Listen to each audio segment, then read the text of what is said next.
C'est la déclaration qui a fait bondir les élus politiques de France. Pour moi, il n'est plus question aujourd'hui d'investir en France dans une ville qui est détenue par une majorité écologiste. C'est plus possible.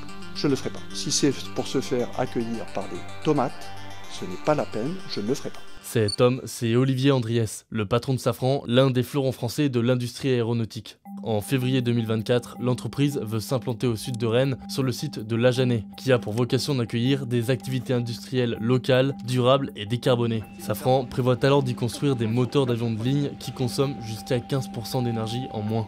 Ce projet, il représente un investissement de 80 millions d'euros et la promesse de créer des centaines d'emplois à moyen terme.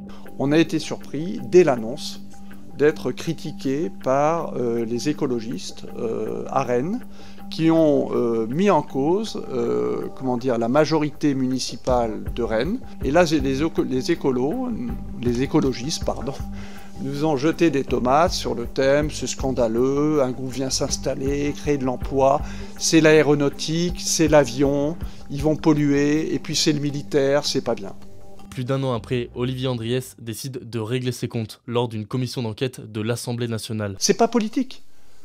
C'est pas politique, mais je veux dire, à partir du moment où on oublie l'intérêt national, et on ne comprend pas que créer 500 emplois dans un endroit, c'est quand même très important pour le territoire, c'est très important pour la vie des personnes qui sont là, moi je trouve que, à un moment donné, très bien.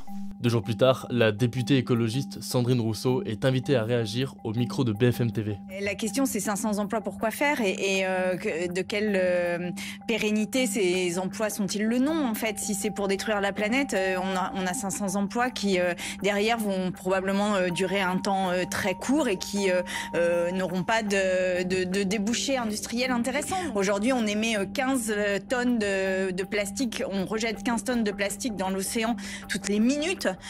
On est au bord de la catastrophe écologique, mais d'une catastrophe d'une ampleur inouïe. Et là, on est en train de produire, travailler, construire des avions. Non, c'est ce que dit. Dans son sillage, le groupe Les Écologistes a publié un communiqué. Monsieur Andriès oublie de mentionner plusieurs éléments clés dans ce dossier.